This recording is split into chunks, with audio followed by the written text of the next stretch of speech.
Ketika ada orang lain mencela Sang Buddha, Dhamma, dan Sangha, kita seharusnya tidak marah. Dan juga tidak boleh sakit hati. Halo kaum intelektual sekalian. Agama yang paling cocok dengan negara maju itu adalah agama yang mengajarkan kedamaian, mengajarkan kejujuran, mengajarkan budi pekerti. Nah, yang jadi pertanyaan, agama apa yang cocok dengan negara kita? Jadi kalau saya perhatikan, biasanya negara yang susah maju itu, tradisi dalam beragama di negara tersebut biasanya mengajarkan intoleransi dan lain sebagainya. Itu kalau saya perhatikan. Nah, bagaimana dengan Konoha? Apakah di Konoha itu kita punya dendam dengan agama lain gitu? Jadi sama halnya dengan sebuah video yang viral baru-baru ini. Jadi ada seorang biksu mengatakan, kalau ada menghina, diduga dia mengatakan, kalau ada yang menghina Siddhartha Gautama, apakah kita dendam, apakah kita membela agama, apakah kita akan membunuh? Enggak. Jadi biksu ini mengatakan enggak. Sang Buddha juga menyatakan jika ada orang lain mencela aku, kan saya melakukan ini demi membela agama Buddha, Dhamma, dan Sangha. Enggak lah, enggak perlu dibela itu. Ya, kita tidak diajarkan untuk seperti itu. Gitu. Menurut saya pribadi ini statement yang sangat-sangat luar biasa. Gila, luar biasa ini guys. Kita harus mengapresiasi. Statement seperti ini adalah statement yang sangat luar biasa. Karena apa? Karena menurut saya pribadi, jarang-jarang agama seperti ini. Agama itu sebenarnya ya harus seperti ini, mengajarkan kebaikan. Ketika semua orang memusuhi kita, ketika semua orang menghujat kita, ketika semua orang merendahkan kita, ketika semua orang menghina kita, apakah kita akan membalas? Ya kalau menurut saya pribadi, agama yang benar itu jangan membalas. Kalau kita membalas, apa bedanya kita dengan orang jahat? Itu yang jadi pertanyaan. Kalau kejahatan dibalas dengan kejahatan, apa bedanya kita dengan penjahat? Itu yang jarang dipahami oleh warga Konoha. Kalau saya ngomong seperti ini, pasti banyak nanti yang kejang-kejang kelonjotan berjamaah. Nah, yang jadi pertanyaan, apakah agama Buddha ini cocok dengan negara maju? Apakah agama Buddha ini cocok dengan Konoha? Agama apa yang paling cocok dengan Konoha? Kenapa warga Konoha tidak menyadari bahwa ada agama yang bikin Konoha jadi negara maju? Lah, kok agama bisa bikin jadi negara maju? Sangat. Karena apa? Karena banyak keputusan kita sehari-hari dipengaruhi oleh agama. Kita membenci agama lain, mengkafir-kafirkan agama lain itu karena apa? Karena tradisi dalam beragama. Karena pengaruh daripada pemuka-pemuka agama. Jadi kalau pemuka agama mengajarkan kesejukan, kebaikan, maka itu mempengaruhi pola pikir kita. Jadi, kalau ada orang mengatakan bahwa agama itu tidak mempengaruhi kemajuan suatu bangsa, maka orang seperti ini seperti keluar dari goa, ya, seperti orang nggak pernah sekolah gitu. Agama itu mempengaruhi kemajuan suatu bangsa karena banyak keputusan masyarakat kita dipengaruhi oleh agama. Cara makan, cara minum, semua hal. Bahkan, kenapa di Konoha itu banyak yang percaya bahwa bumi itu datar? Dipengaruhi oleh agama. Kenapa banyak warga Konoha percaya bahwa manusia itu berasal dari tanah, walaupun DNA manusia nggak ada hubungan dengan tanah, dipengaruhi oleh agama. Kenapa warga Konoha itu membenci teori evolusi, padahal mereka percaya dengan vaksin? Mereka nggak sadar bahwa teori evolusi itu ya turunannya adalah vaksin. Nggak akan ada vaksin kalau nggak ada teori evolusi. Kenapa? Kenapa kita semakin hari semakin bodoh? Apakah dipengaruhi oleh tradisi dalam beragama? Di video ini saya akan bongkar sampai ke akar-akarnya. Jadi kalau Anda sensitif, kupingnya tipis, tidak terbiasa dengan fakta data, maka video ini tidak cocok bagi Anda. Mungkin Anda cocok nonton video Upin Ipin gitu. Bagaimana fakta yang sebenarnya? Saya akan bongkar sampai ke akar-akarnya. Kalau saya bongkar ini, akan banyak warga Konoha yang kejang-kejang kelonjotan berjamaah. Apa itu faktanya? Faktanya adalah, belum kita lanjut. Jadi guys, kemarin ada yang nanya, lu apa sih kontribusinya bagi negara ini? Kontribusi saya ini guys ya, nulis buku, judulnya Budi Tanpa Pekerti. Ini temanya bahas tentang agama. Kemudian sama luka, kisah dalam buku ini ada seorang kiai bingung memilih antara menyelamatkan hutan atau menyelamatkan 1000 anak yatim. Link pembeliannya ada di pin komentar video ini. Untuk menjadikan suatu negara itu jadi negara maju, dibutuhkan yang namanya kejujuran. Lah, kok kejujuran? Apa hubungannya? Yes. Kalau Jepang itu tidak jujur, kalau Norwegia itu nggak jujur, kalau Australia itu nggak jujur, kalau Singapura itu nggak jujur, maka investor tidak akan mau masuk ke sana. Kalau masyarakat Singapura itu sedikit-sedikit bohong, gitu, tidak jujur gitu ya sedikit-sedikit mencuri gitu ya, sedikit-sedikit ingin mengambil barang orang lain, apakah investor nyaman? Enggak. Jadi kejujuran salah satu kunci untuk menjadikan negara maju. Jadi kalau ada warga Konoha mengatakan, kita bisa jadi negara maju kalau pemimpinnya benar. Menurut saya pribadi, ini sangat keliru gitu. Kenapa? Ya, walaupun pemimpin mempengaruhi masyarakat, tapi yang paling berpengaruh itu adalah masyarakat. Kalau pemimpinnya jujur, baik, ya, tapi masyarakatnya suka bohong, suka mencuri gitu ya, nggak dipercaya oleh investor seperti yang ada di Jawa Barat. Ya, ada perusahaan mobil listrik pengen bangun perusahaan di Jawa Barat. Udah dibangun tapi di demo karena apa? Ya karena mereka itu ada sifat iri. Mereka nggak jujur gitu ya. Mereka nggak jujur pada diri mereka sendiri bahwa ya kita itu butuh pekerjaan gitu. Kita pengangguran karena apa? Karena ulah kita sendiri ya. Dibutuhkan kejujuran gitu. Kejujuran itu tidak hanya masalah duit, tapi jujur terhadap diri sendiri.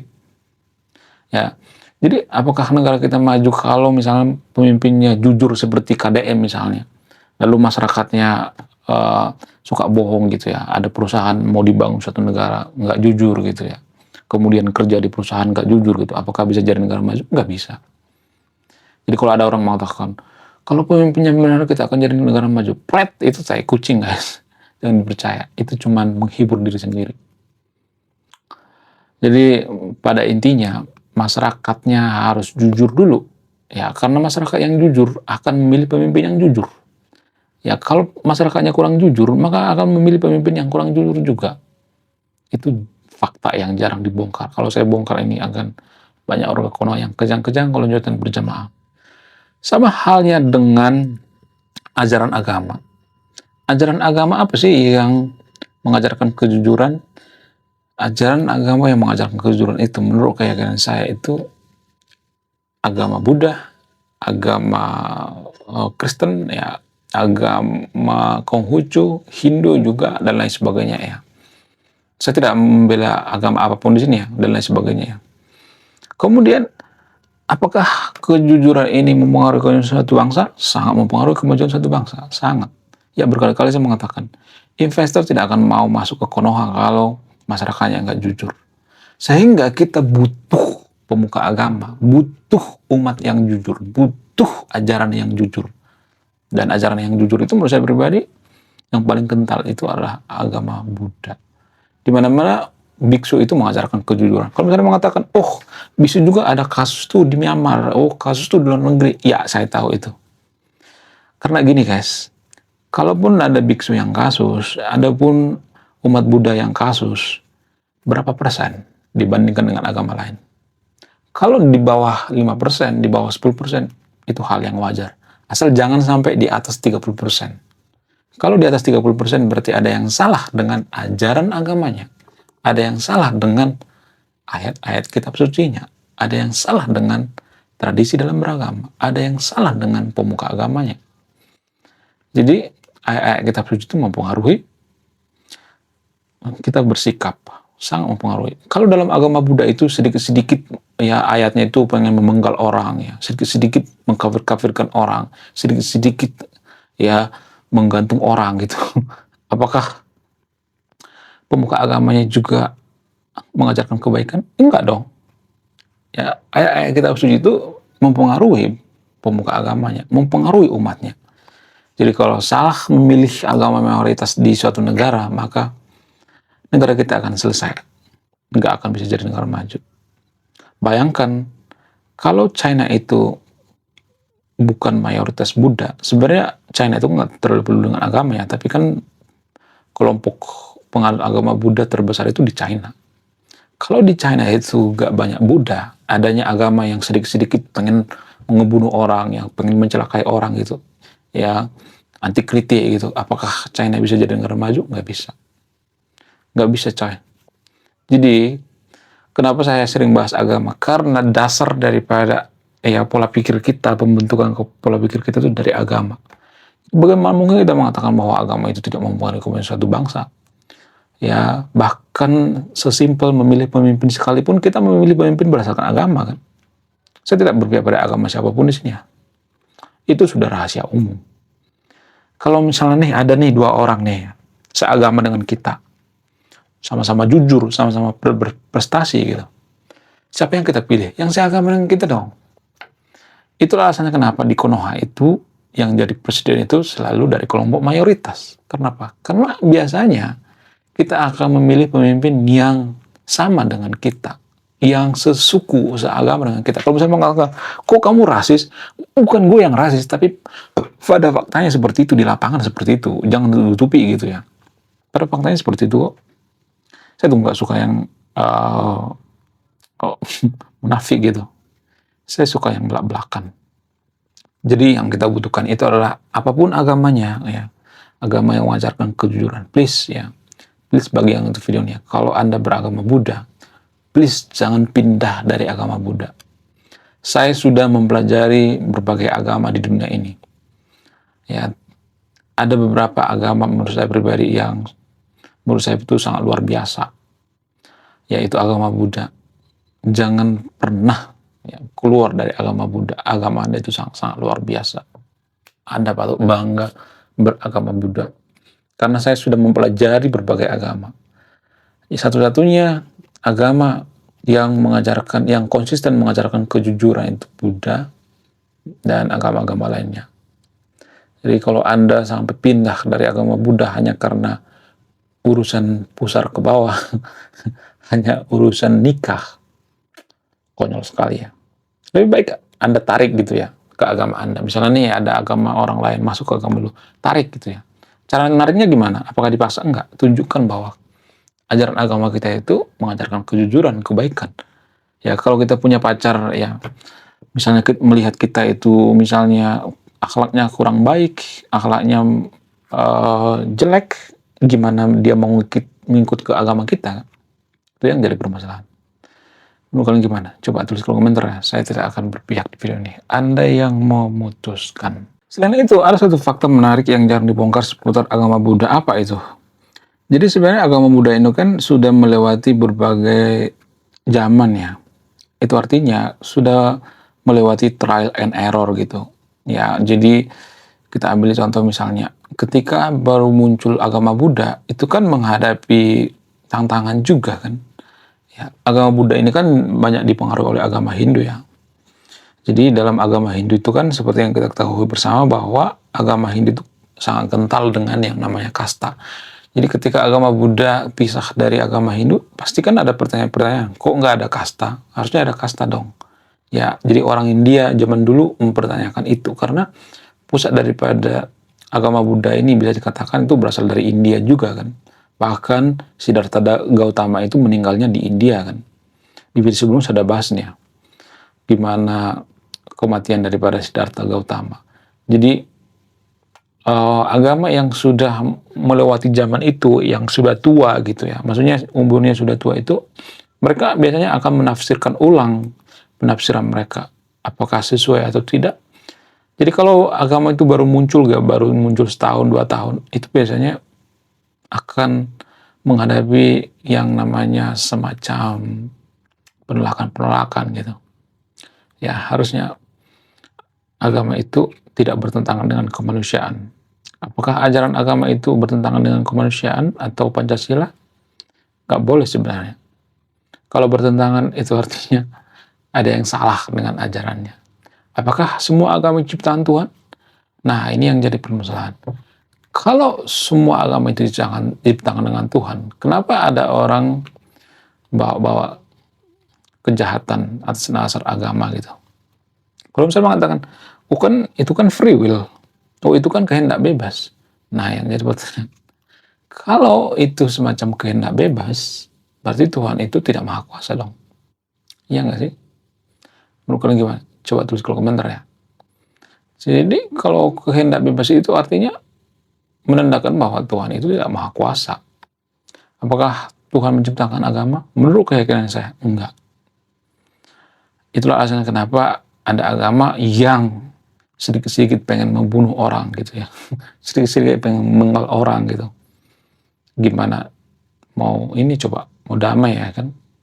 Harusnya agama itu mengajarkan kebaikan, kesejukan gitu ya. Nah, bagaimana dengan agama tertentu di Konoha? Apakah agama tertentu di Konoha bertentangan dengan Pancasila? Jadi kalau saya perhatikan, ada banyak tradisi dalam beragama itu yang bertentangan dengan Pancasila. Misalnya, menganggap bahwa agama yang paling benar, agama lain sesat, itu kan bertentangan dengan Pancasila ya, tanpa kita sadari. Ya nggak sih? Di mana rasa kemanusiaan kita kalau kita menyesatkan agama lain? Ya nggak sih? Di mana rasa kemanusiaan kita? Kalau kita mengatakan kita yang paling masuk surga, agama lain masuk neraka. Di mana rasa kemanusiaan kita? Kalau kita mengatakan seperti itu. Itu yang jadi pertanyaan. Apakah agama kita itu bertentangan dengan Pancasila? Ya silakan buka sendiri. Pancasila itu ada sila kemanusiaan yang adil dan beradab. Kemudian ya dalam Pancasila juga dikatakan keadilan sosial. Nah, jadi warga Konoha itu kan mengurusi yang namanya gender orang lain. Di Konoha itu kaum pelangi itu tersisa banget gitu. Kenapa? Karena warga Konoha itu selalu mengurusi yang namanya kepercayaan orang lain gitu. Ya terutama gender gitu ya. Sehingga kalau saya perhatikan prinsip semacam ini bertentangan dengan yang namanya sila-sila dalam Pancasila gitu. Ya kan? Kalian sadar nggak sih sebenarnya? Kemanusiaannya di mana kalau kita mengatakan kaum pelangi itu sesat, ya kaum pelangi itu masuk neraka, mereka nggak masuk surga gitu. Iya kan? Kita kan negara Pancasila. Ya, berarti Pancasila itu cuma pajangan doang kan? Di mana keadilan sosial kita kalau kita mengata-ngatain kaum pelangi? Saya tuh nggak masalah dengan kaum pelangi, asal jangan maksa gitu ya, asal jangan korbannya itu di bawah umur gitu, seperti Syekh yang baru-baru ini viral di Konoha. Itu yang jadi permasalahan. Harusnya ya tanpa kita sadari agama itu ya merangkul semuanya gitu ya. Jangan ada yang mengatakan, oh agama ini sesat, oh ini wah aduh kacau pokoknya. Ya kaum pelangi sesat dan sebagainya, kacau banget. Ya menurut kalian gimana? Coba tulis di komentar ya.